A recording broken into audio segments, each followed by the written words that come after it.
as soon as we wrap up, and I just keep seeing things around the house. But yeah, sorry, banter time. We don't want that on the banter, though. That's depressing. No. We should never talk about personal things on. This is a business podcast. We are all business. strictly all business. All business. No mention of how adorable my kids are. I mean, no, I do not want to hear that. You don't, because this is strict seriousness. Yeah. Besides my ovaries, we can't trust them when we're talking around kid chat. It's just... No science, no, just business. For folks joining and being a little bit confused about what show they're listening to, this is indeed another episode of Science Actually Presents the Nerd and the Scientist. Welcome to all you guys, gals, and non-binary pals. Yeah. Great, that's a wrap. Except for Jeff. Turn it off, Jeff. Everybody else, welcome. Everybody else except Jeff. Except Jeff. Yes. I really hope I get a letter from someone named Jeff. We have succeeded in isolating a huge chunk of our audience. Anybody named Jeff. It's improbable, but not impossible that the bulk of our audience is named Jeff.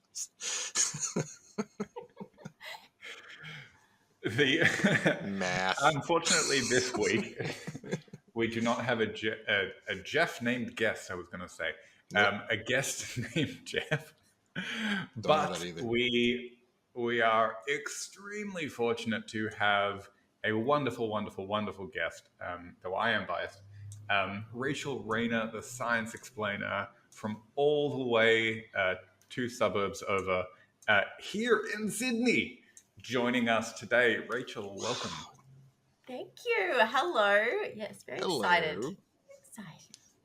Welcome. So happy to have you.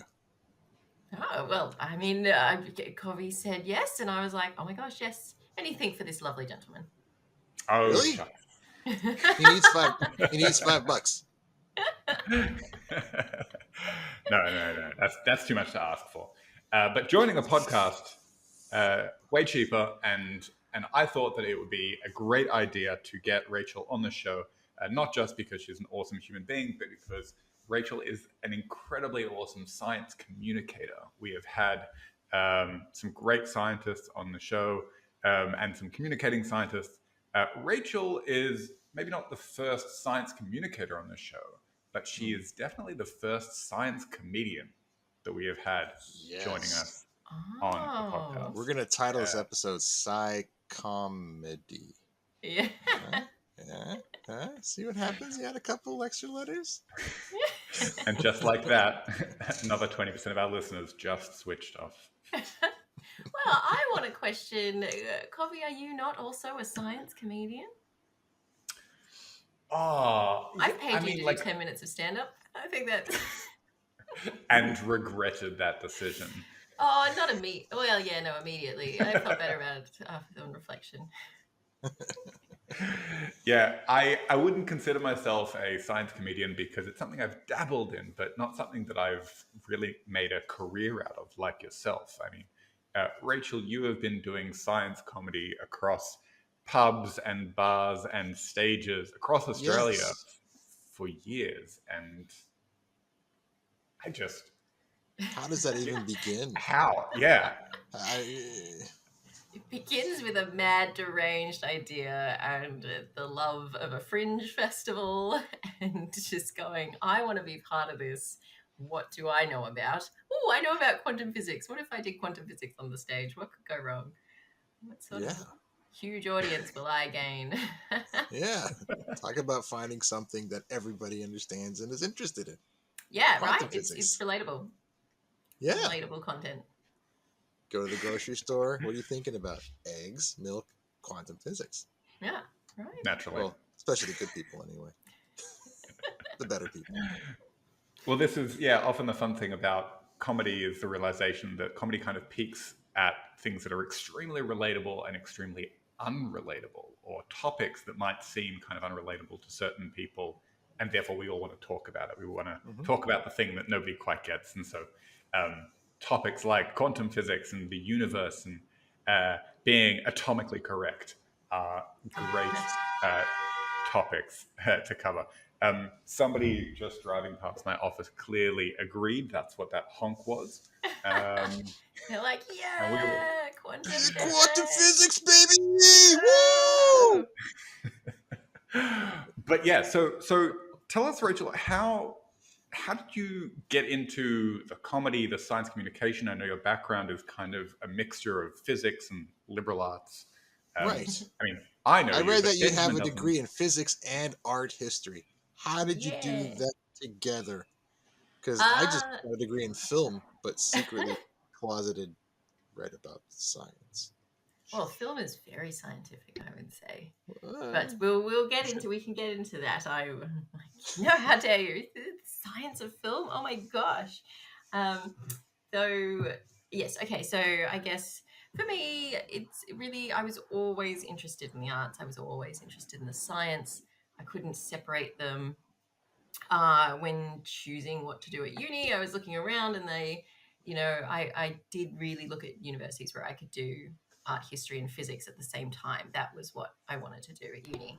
And just because I loved talking about paintings and art and I also loved physics. I really loved kind of seeing how our world is stitched together. And I think both of them were just for me understanding the whole universe, but the whole universe in terms of like how humans perceive the universe in terms of our visual art and our visual cultures, and then how we understand the world through mathematics and observation, much more like a clinical observation sort of way. So I wanted both in my life, and yes, I studied both. My plan was kind of to do both at uni, see how I felt, and then specialize, then drop one and focus on the other. And it just never happened. And so yes, I ended up with it's actually a Bachelor of Liberal Studies, so it's a major in physics and major in physics and major in art history. So I don't have a degree in each. So if we're going to get technical, it's only a major in each and nearly a minor in English. I mean, this is, as we said, it's an all business podcast, so we have to get technical about everything. I appreciate the thoroughness. No, and now I've outed myself. Well, yeah, I have an arts degree, ultimately, at the end of the day. And yeah, then I went off to do science communication at the Australian National University. And that was a great chance for me to combine both a lot of the writing and visual analysis that I was doing in the art history, combined with the physics and the understanding of what particles are doing on a daily basis.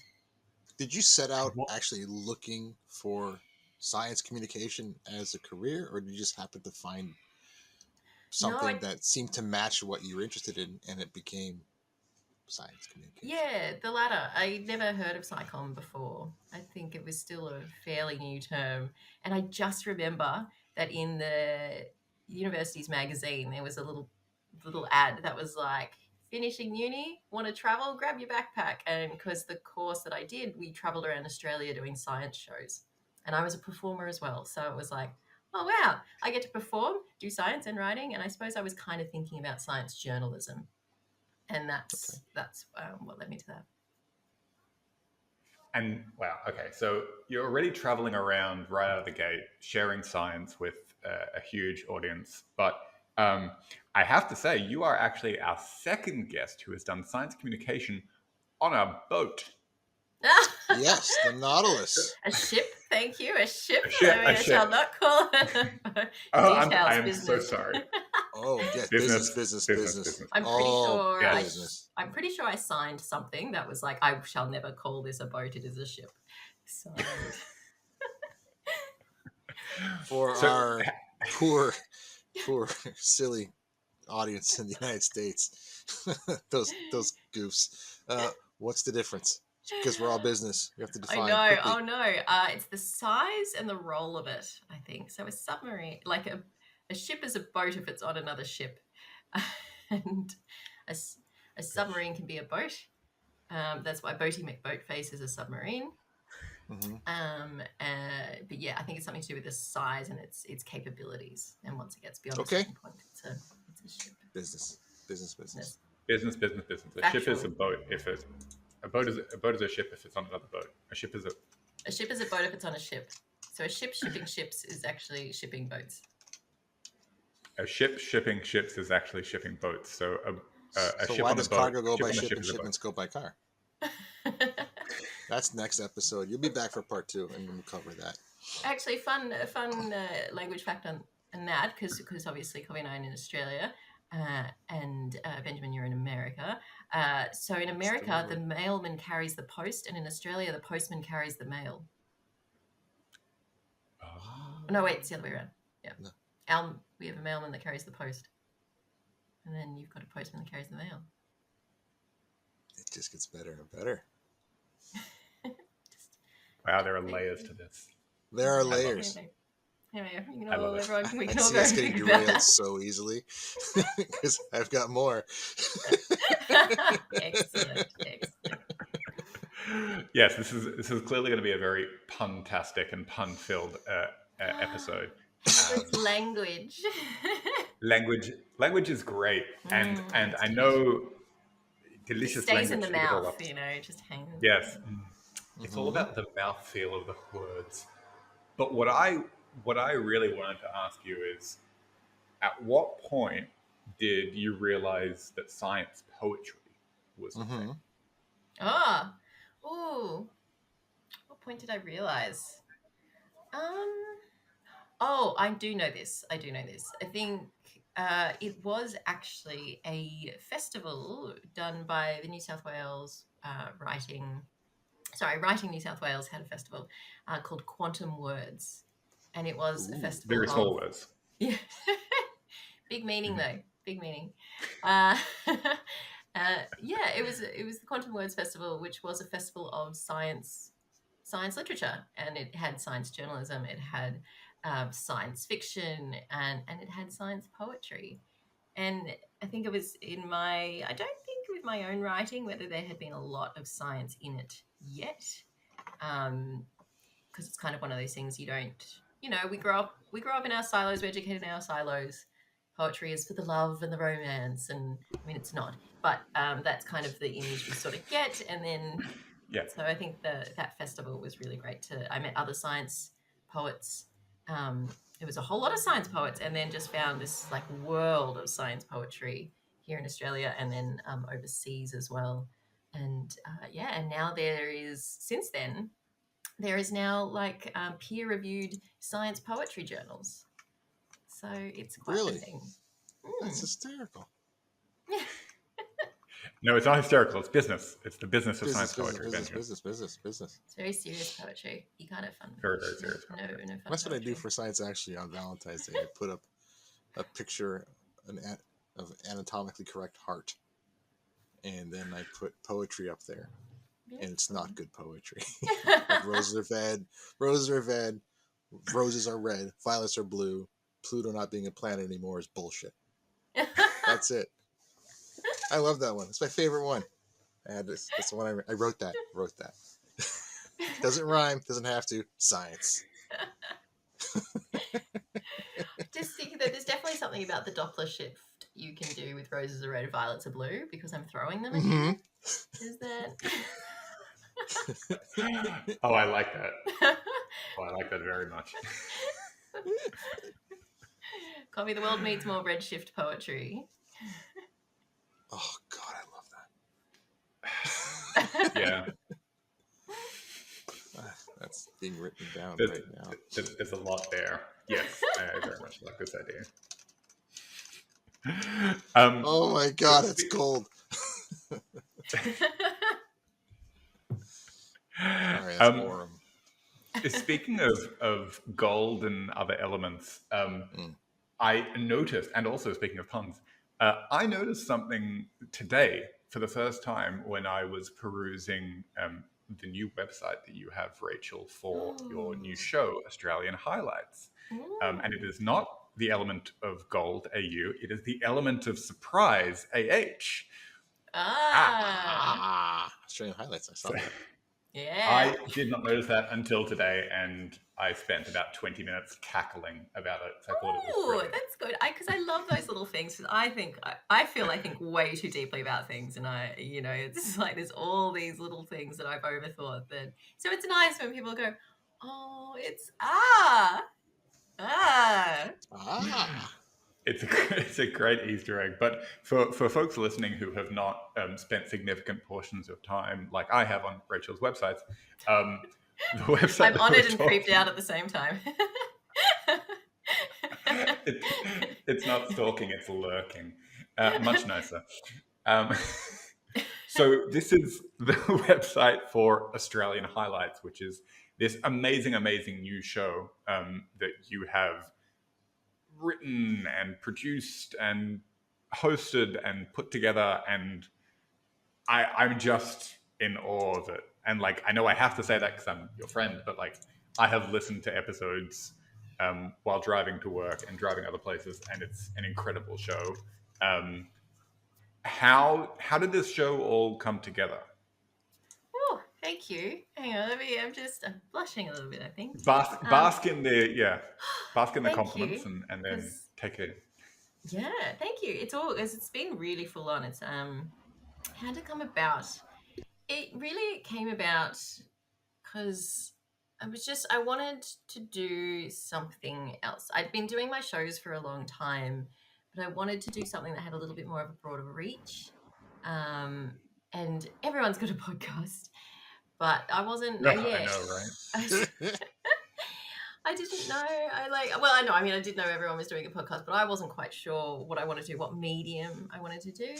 The medium I'm probably best in is writing, but it's hard to just kind of have something to write about, and the way we get things to write about is you interview people, you talk to people. And the Walkley Foundation had a grant opening for content, and so I submitted a grant that was just kind of delving into stories that I'd always kind of been looking at, always been watching for years and years and years, which is stories of innovation and with a national focus, obviously, in this one. But yeah, that looking at how do we get to now? I think, and that's a phrase by Stephen Johnson, and his content I really love. I think he simplifies stories a little bit, but also reveals these layers of complexity in the world that I don't think we just don't consider very often. And so and his stories is like, how did we end up with sanitation? How did we end up with refrigerators? How did we end up with the internet? And kind of all the little steps you had to have along the way to get to everything we just take for granted now. And I don't like taking things for granted. I like to unpick that. And so I wanted to do a similar thing for Australia and look at Australian stuff and be like, who are all these innovators that have done stuff so that we have our country and the things that we have in our country and even just like the thing, social, cultural and social things as well. Like, our appreciation for Aboriginal art is like, that is a really interesting story because originally things like Indigenous cultures, their artworks were just seen as an archaeological curiosity. They weren't an artwork in their own right and a style of art in their own right. And Australian Indigenous art is like one of the greatest art movements. It is simultaneously the most modern and oldest art movements in the world, which is such a fun thing. So there's also those innovations too of like that cultural mind shift of like, this is art. That's it's kind of just one of the examples, that sort of thing. So it's these stories that's bringing everything together that I really enjoy. And so the podcast series, I got the grant, and so the podcast series came out of that. It gave me a little bit of money to hire a studio, get editor, because I'd never done a podcast before, so it's a big learning curve for me. So it really helped me grab that, get that support to really get it off the ground. And and the focus is on women and Indigenous peoples because they're the innovation stories we don't know as much about and are not as much in the fore. Yeah. Oh, actually, so cool. Benjamin, thank you. Yes. Benjamin, what's an Australian innovation that you're aware of? If there is one. I don't count. You don't count at all. Australian innovation. that I'm aware of. Yeah, just in case. Yeah, I'm just using it to Finally, market someone's research. asking me a question about something that's totally in my wheelhouse. Ugh. Seriously, Australian innovation is like required reading here in California. It's sure is. Yeah, sure is. Yeah. When the very first time an Apollo astronaut was going around the Earth, Australia was key in communication and tracking that astronaut because they were the Oh, there you go. they were the people that were able to talk to them because they're on the other side of the world and they're nice. I was worried you were Otherwise, going to say that was the first time we saw Australia and realized it was real. Oh no! Australia's totally fake. It doesn't exist. But if it did, it only existed in the '60s, and that's when we were flying over it. But I'm aware of the contribution to the Apollo program. I'm sure there are many other great things. Again, like Kovi. Very good. Wait, But are you that's about aware it. of that because it's with the same telescope that Kovi uses for his research? Yes. Did not. Actually, I don't think you do use that telescope, do you, Kovi? Now that I think about it. I don't specifically use Moriang, the Parkes radio telescope, but I have used it indirectly. It's not my primary weapon of choice, so to speak. He doesn't really use telescopes. He actually runs outside with a salad bowl and a tinfoil hat, and I'm an astronomer. That's what he does. My secret shame, you know. But even for me as an Australian, there are plenty of things in Australian highlights that I had never heard of before, and it's just in the first few episodes. For example, the McDonough sisters, who basically were like the first people in the world making full-length feature films. Oh, no. Someone else has said that after listening to the episode, and I'm like, oh, no.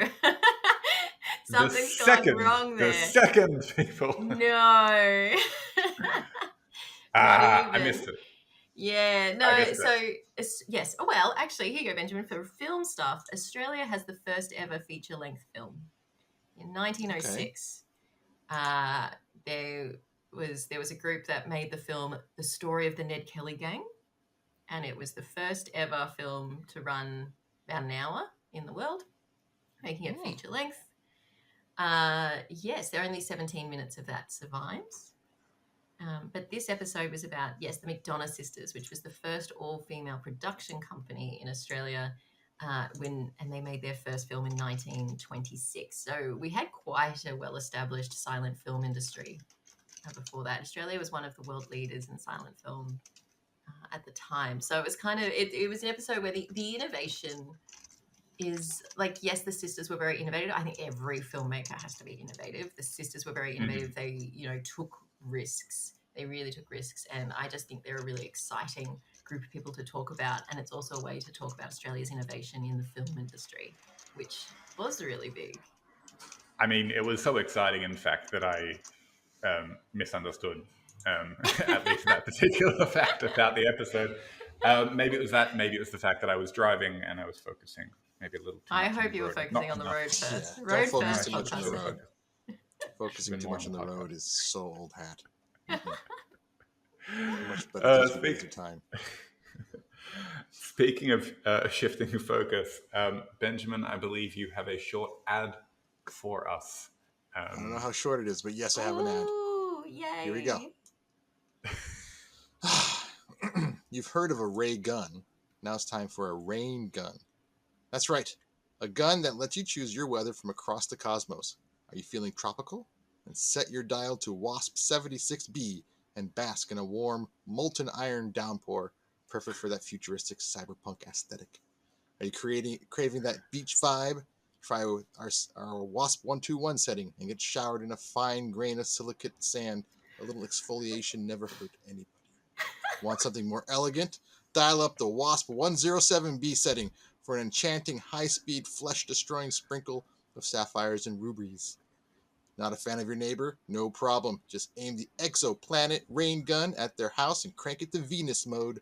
and let a gentle drizzle of sulfuric acid settle your problems.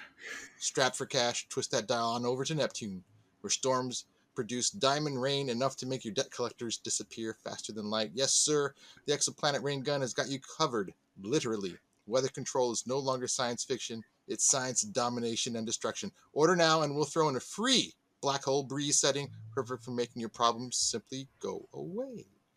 Exoplanet rain, because ordinary rain is boring. Warning, exoplanet rain gun is not responsible for any property damage, bodily harm, interstellar incidents that may occur from improper use. Please note that there is no gentle water-based Earth-like rain setting, only painful, high-speed molten settings guaranteed to cause pain, damage, and suffering. I'm so sorry. Was I allowed to laugh during that? I'm like, I'm ruining the recording. I'm laughing too much. But I tried to. No, you can laugh all you want. Okay, great. That was laugh it. all you want. If you're laughing, that means it was good. It was good. Oh, the rain, it hurts. Oh, the diamonds. It burns. Oh. It Venus was burns. so The goggles do nothing. Sorry, can you just go back? What was that? A sprinkle of what? Oh my goodness. I have, which one was sprinkles? Sprinkle of sapphires and rubies. Enchanting, high-speed, flesh-destroying sprinkle of sapphires. Flesh-destroying sprinkle. That juxtaposition. Yes. Lightly drenched. Yeah. Slightly. Yes. I am actually going to miss these segments because, as we hinted to our audience in one of the previous episodes, we have some real life sponsors joining the show for next season. Yeah. We have some really great folks who want to give us money to keep the show going, and in return, we will tell you all about the amazing products and services that they offer, which you can actually purchase. Unfortunately, unlike world. the rain gun, which we sadly cannot obtain.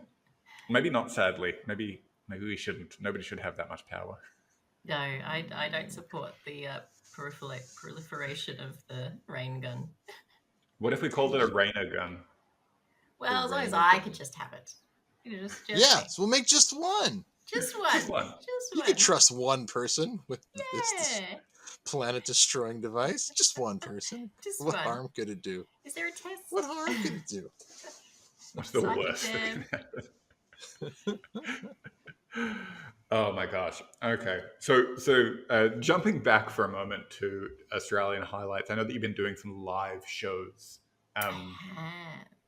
How has that experience been, going from like learning, as you said, about how to do podcasts and getting all the preparation done and doing things in kind of a like a sterile studio environment, and going from that to you're live on stage at a fringe festival?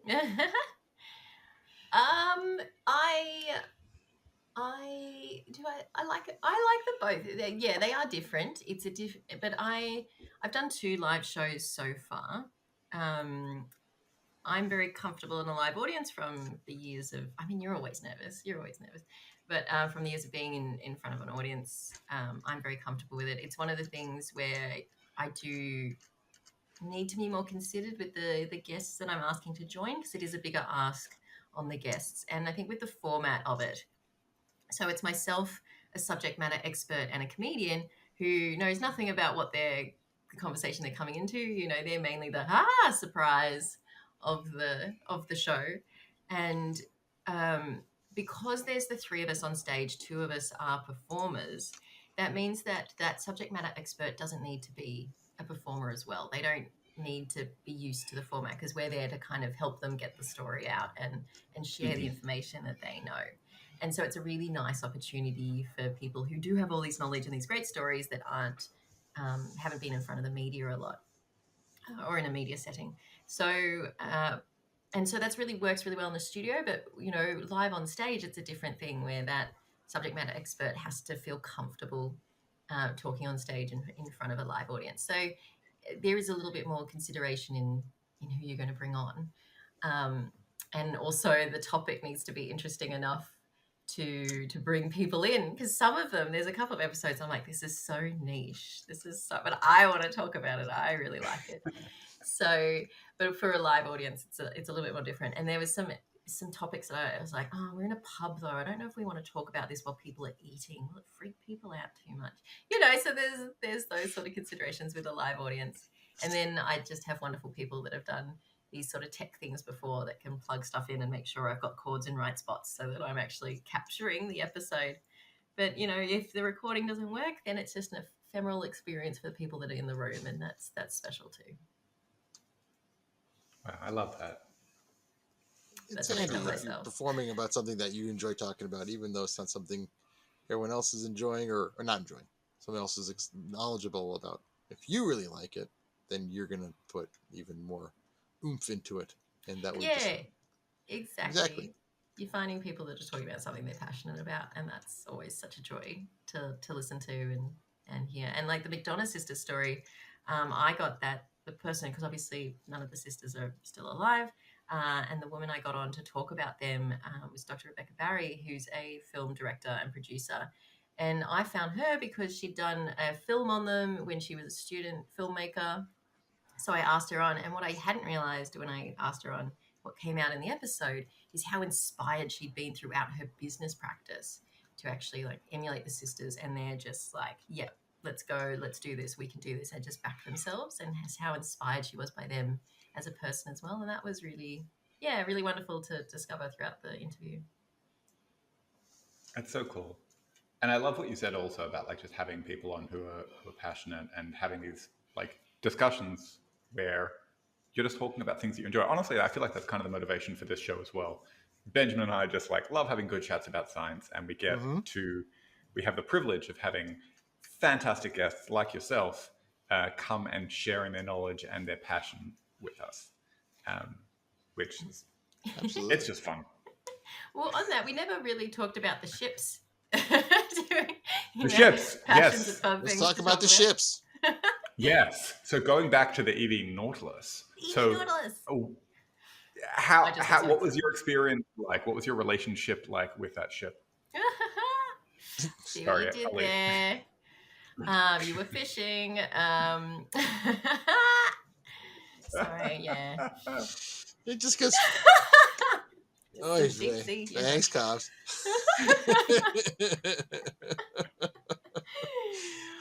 You're so happy you have those little tools, aren't you? You've been waiting. You've been waiting and waiting for episodes and episodes. Finally. Boop. And I actually don't know if they carry over into the recording for the audience, but yes, there was just a lovely sound effect. And the sound effect was... It was a rim shot, right? Yeah.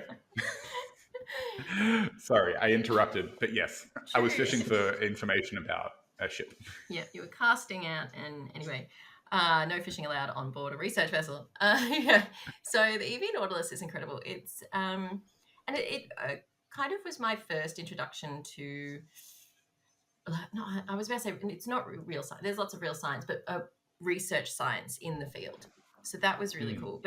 And the EV Nautilus, it's exploration vessel, not a research vessel. That's the EV, not RV, which is really interesting. It's essentially the ship that goes out first, has a look at what's down there, takes some samples, and then people will decide what research to do from that. So it's like kind of, we don't know what's down there. You can sort of be like, I want to study corals. Are corals, living kilometers and kilometers underwater?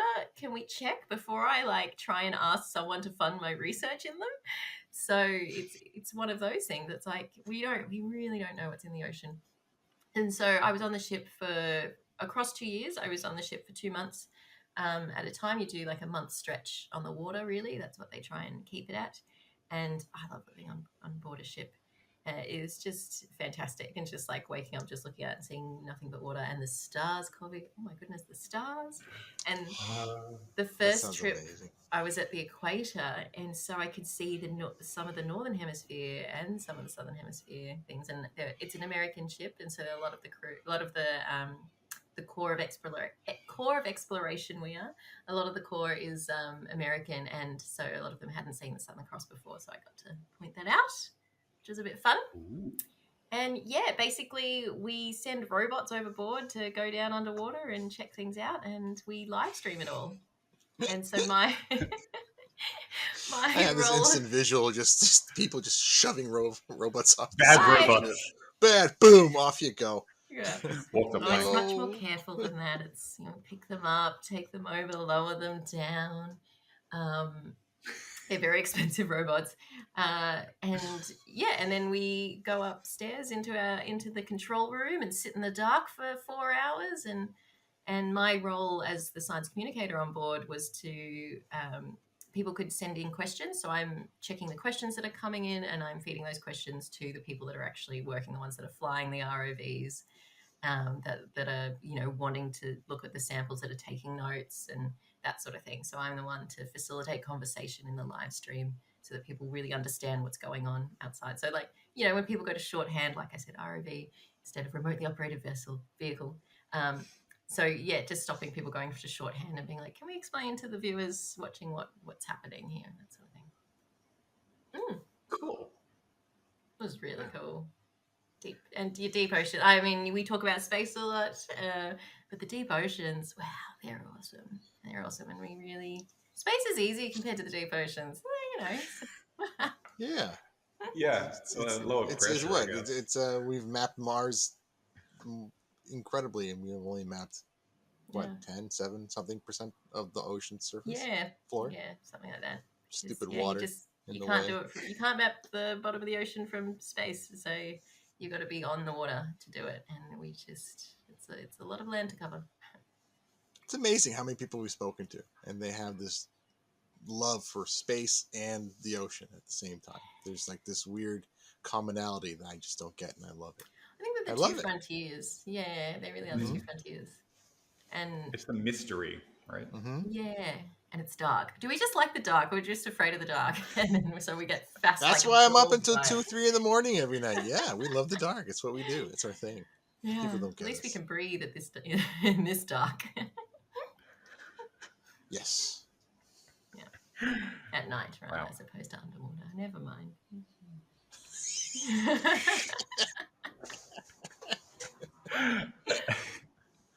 And so through all of this incredible journey, kind of, I guess, starting with a fascination in both like the liberal arts, and I love what you said before about like understanding the individual parts that make up a bigger picture, both in the art world and also in the science world.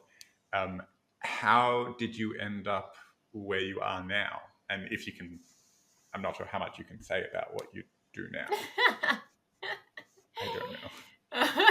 Oh, but yeah, no, it's not that exciting. It's more. It is exciting because, like we just said, we like the mystery of it all. Now there's more mystery. I know. I should remain mysterious, maybe. I promise we won't air this next part. Tell us what you're doing. Oh, that's how we get everybody. Yeah, I think so. I am someone who, and I think this is it. Like working with a lot of artists and things, I just admire them so much for having the courage to just be like, yeah, this is my art and this is what I'm going to do with all my time. And I suppose on a really financial perspective that I really admire that, because it is hard, because you don't have a stable income. It's really hard to plan, and I am not great at finances anyway, so I admire that erratic financial position.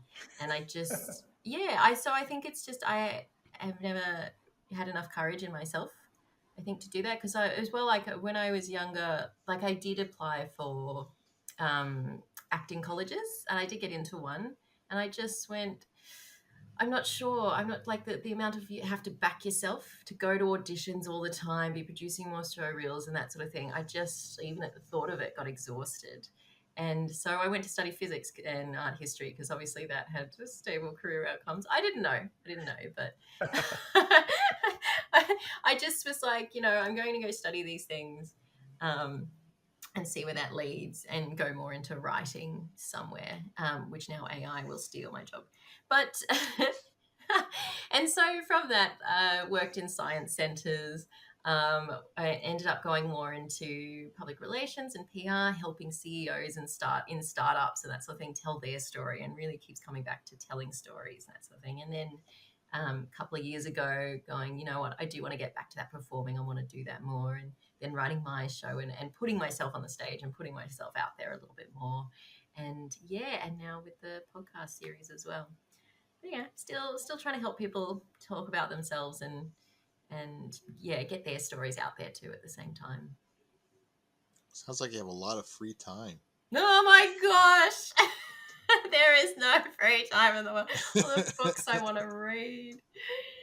Oh, no more time for reading books. It's over. No. Sounds like you're busy writing them, actually. And in the lead up to launching this series, it really was work my 8-hour day and then come home, open up my personal laptop and work 5 hours on the podcast series to get it up and get it ready. So yes, which was exactly what my day was yesterday. So if I seem a little bit loopy, that's what I'm going to blame it on. Well, let's take advantage of the loopiness and ask you a series of rapid fire questions, which is a new segment that we are calling Questions and Quibbles. Doesn't have to be a long answer, just first thing that comes to mind. Ooh, I love this. Yeah. This is a very good innovation thing that, like, if I run an innovation course, this is how I'm like, first answers, you've got to go with your first answers. Quick. Absolutely. Gut responses. Yeah. So I'll say let something Benjamin... racist, maybe go to your second thought, and that's probably the best. Don't want the second thought. That's where the evil happens. Yeah.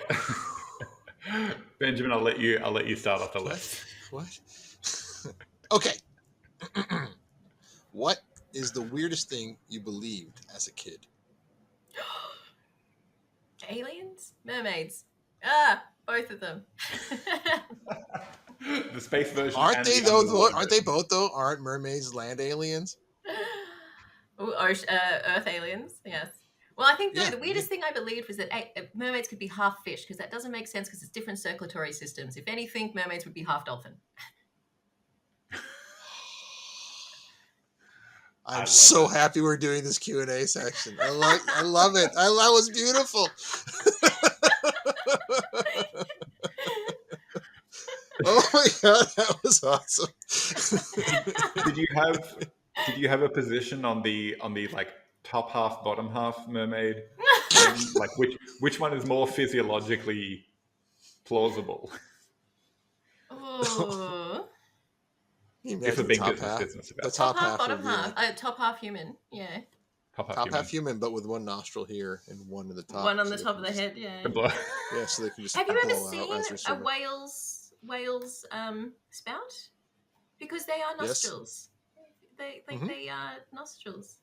Are there two there? Oh, there's two, and they open and close like if you can flare your nostrils in the same sort of way.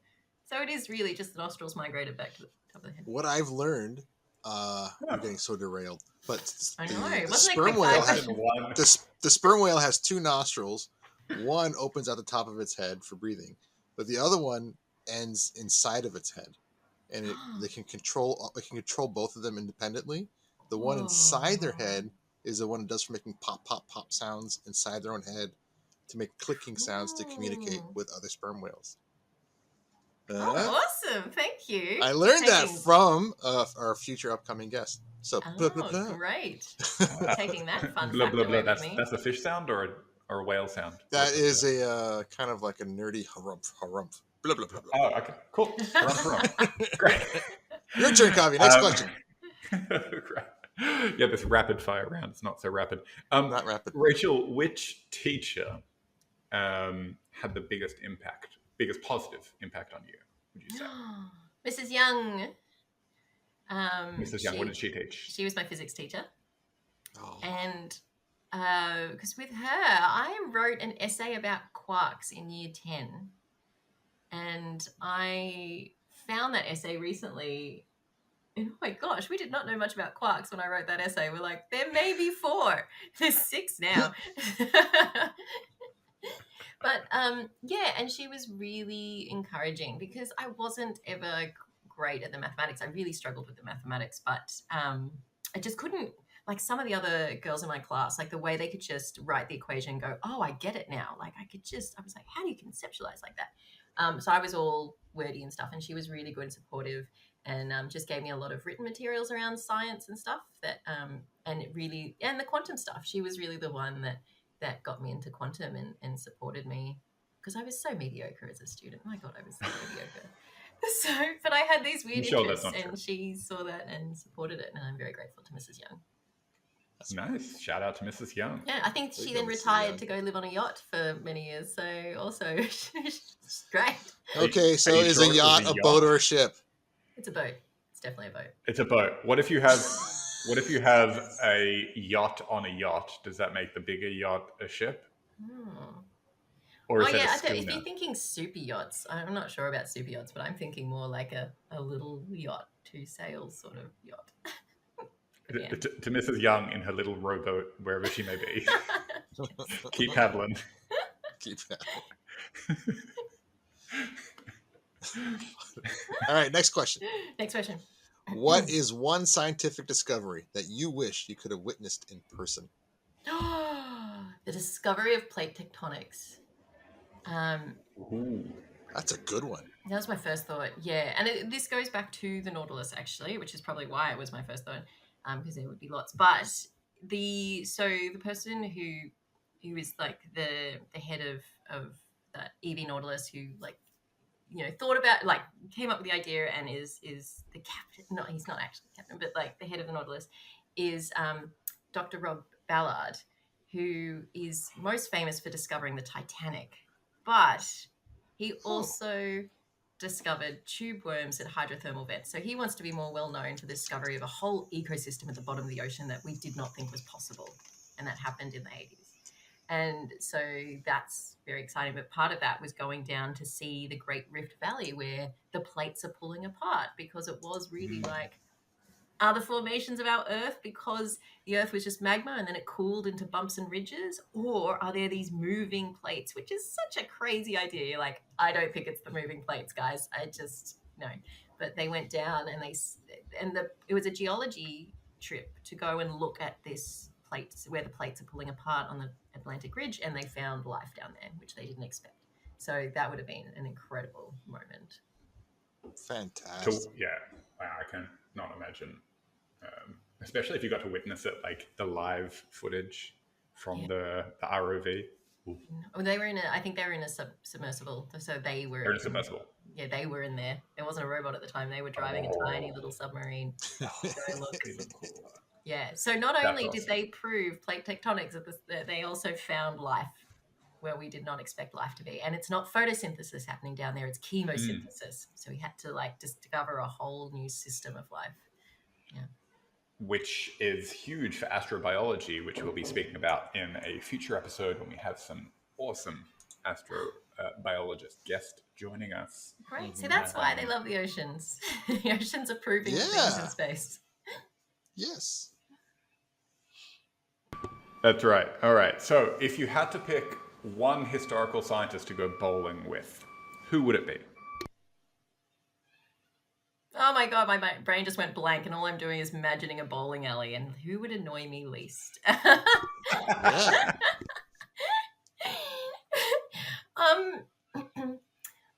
Do you know, actually, Ruby Payne-Scott, I think she's someone that's popping up a lot these days. I also thought about Richard Feynman, but he'd probably, I don't know.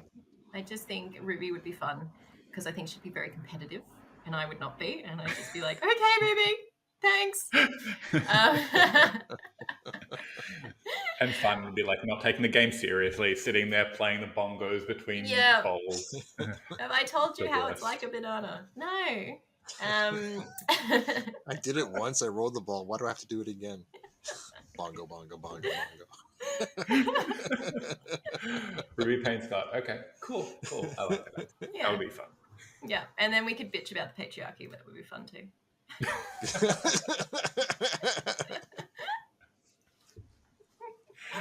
Love it. I mean, and we talk radio astronomy maybe a little bit, but yeah. Okay, sorry. Oh, sure. Oh, I'm sorry. Next question. If you were a sandwich, what kind of sandwich would you be? Ooh, a pickle sandwich. No, I don't want to be a pickle sandwich. First thought. My first thought was ham and cheese, because that's my lunch. I don't want to be a boring sandwich. Wait, what's a pickle sandwich? I think it's pretty self-explanatory. No, it's not actually. No, it's No, not. like I love pickles. I've So never do had a I. sandwich comprised purely of pickles. So what are we talking about? There's like I was thinking the one in my brain was like a chutney sort of pickle chutney type thing, which I used to have as a kid for like ages. I got really obsessed with it for a while, and I haven't been able to get back to it since because I just pickled myself out. But pickle is a great word to say. I love it. Rayner the Chutney Explainer. Oh cool. no! Oh no! We just ruined your brand, John. Oh no! It's alright. I'll let you guys do it. Just you blokes, though. No. We'll give you something else to ruin your brand. What is your most controversial opinion about pizza? Well, like that the pineapple on pizza conversation is overrated because pineapple is great and should be used regularly on all sorts of foods. Yes. My controversial opinion was that the tomato base is too much. You don't need that much tomato on pizza. It's true. Have a good pesto base. The pesto base, amazing, right? Why is there not more of that? Yeah, but yes, sometimes the tomato too thick ruins it. Yeah. And I don't eat my crusts. Is that also? We should make a recipe book with recipes from all of our guests on pizza. Mine cuts up. Yeah, can you cut off the crusts on mine? Just crustless pizza. No. Or put the toppings all the way to the edge. I don't want the crust, I want the toppings. Maybe that's my most controversial thing. Get rid of the crust. Toppings to the edge. Crust. That's more controversial, I think, than any type of topping or sauce. No crust. Okay. Toppings We've lost edge. all Double of our down. Italian Double listeners as well. Yeah. Just wasted dough. Yeah.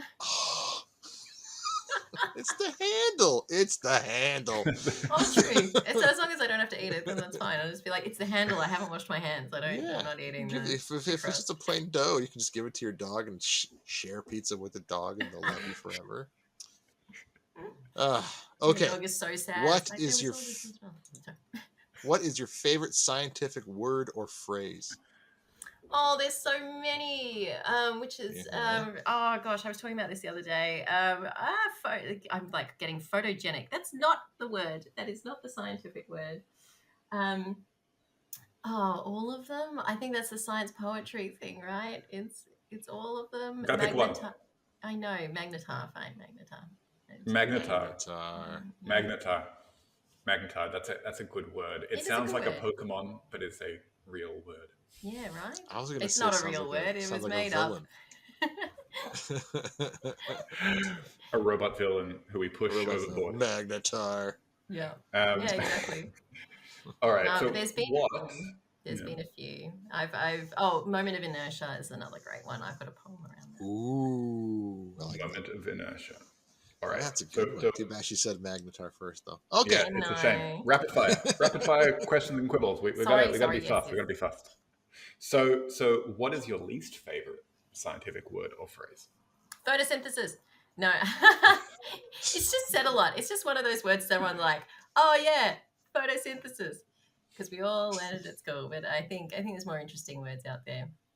Yeah, it's like the mitochondria is the powerhouse of the cell. Like it's just we're all sick of hearing it. Those phrases. Well, I get mitochondria mixed up with midichlorians these days, so that's not good.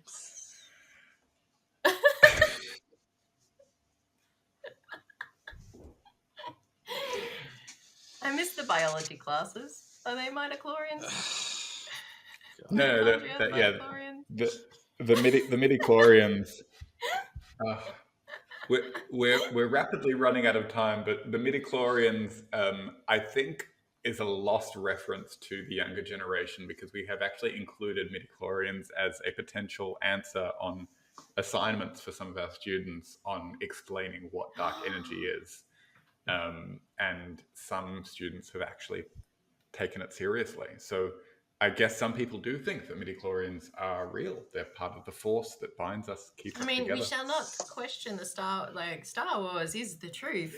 It is a documentary. It is. Yeah, a documentary that happened. I'm just going to let it go. All right. I have strong opinions, but we'll... Again, part two. Saving that. Sorry, bring up yes. that quibble. Okay. No, that's okay. All right. That is a quibble of mine. Yes. What is your favorite useless science fact? Oh no! Oh, there's so many. Well, anything to do with quantum physics because it doesn't affect us in any way, but they're all so awesome. Love that. an entire field of study useless. Useless. The whole Useless thing. to the everyday. Useless to the everyday. As in, like, yeah, Yes. I'm not aware of how much space. Okay, but that's it. It's like if you took all the empty space out of you, Benjamin, I'm looking at you. If you took all the empty space out of you, all the space between the particles and the atoms, you'd be smaller than a pea, but you'd still weigh the same. Yep. Useless, but great. That was my big complaint for Honey, I Shrunk the Kids, even as a kid, seeing that. Like, it's all still there. And she just punch a hole through the boat or whatever. It's just, no. You should, send an angry email or a strongly worded email to Rick Moranis. Let him know. I will. When Spaceball 2 coming out, this is a plot hole. Next. All right. Rachel, if you could rename one planet in our solar system, what would you call it? Earth, because it's the only one that's not a Greek Roman god. It But ruins what would the the system. name be? Oh, what's the Greek god of drunkenness? Bacchus. Bacchus. Dionysus. Love it. Dionysus. Love it. Let's That's call great. us Dionysus. I forget which one's the Roman and which one's the Greek, but yeah, I think Bacchus might be the Roman. There you Wonderful. go. All right, last one. If you had to sing one karaoke song to save humanity from an alien invasion right now, what would it be? Alice Cooper's Poison. Oh, nice! Wow. Benjamin has a favorite guest. That's it. Yeah, there we go. And then that means the aliens wouldn't eat us because there's poison running through our veins. So I love Clever. it. I love it. Chef's We kiss. figured out. Chef's kiss. She doubled down. Did you see? And she hit it and hit it again. Bam. I love it. Oh gosh. What do I you wish think, we Griffin? could keep doing this forever. I really do. This is I think this has been one of our longer episodes. Sorry. Yeah. Don't be sorry. Oh No, yeah, I this should is It's apologize. Kovi's fault. No, of course not. It's Kovi's fault. He kept asking me questions. I'm sorry. I will ask you one more question, which is if folks want to get in touch with you or follow you or get tickets to any of your upcoming shows, where should they do this? How? Yes. What? So the Australian Highlights website is the best place to go for everything. There you can subscribe. You can, there's a contact form. Contact me because I'm doing a call out for if someone knows someone or if they are an innovator, an Australian innovator, like let me know, help me find these stories. That's really what I want. So the australianhighlights.com.au is the website to go to. Otherwise, I'm on Instagram at Australian Highlights and Facebook. But you can also find me as a person at Rayner Explainer is the best one on all the channels. Rayner with Love a it. Y. Rayner with a Y. Amazing. And Benjamin, where can the good people find you if they want to see more about your fun facts and sprinkles of fiery raining death? Just go to any of the social media platforms and look for Science Actually. All the big stuff's on Facebook, where nobody is anymore, and you can also find me on Instagram and what are the other ones? Twitter, TikTok, LinkedIn, Mastodon, Hive, blah blah blah blah blah blah. How about you, Kovi? Where are you? Oh, and you can find me as a person in California. How about you, Kovi? You can find me as a person in Sydney. You can find me on all the good social media platforms and also the bad ones at Fun Fact Science. That's where I am. Rachel, thank you so much for joining us. Yes. This has been amazing. Oh, thank you for having me. It's been an absolute pleasure. Thank you. I had no idea what we were going to talk Thank you. about, and I was worried. I didn't prep, but there you go. Me too. Okay. That's my constant complaint to Kovi. I am not prepared. I think that's nice. It's organic, right? First thoughts. It's organic. It's First time. natural. Boom, It's boom. casual. Yeah. Okay. All right, folks. Okay. We will see you Bye. all next time on the next episode. Science Actually Presents The Nerd and the Science.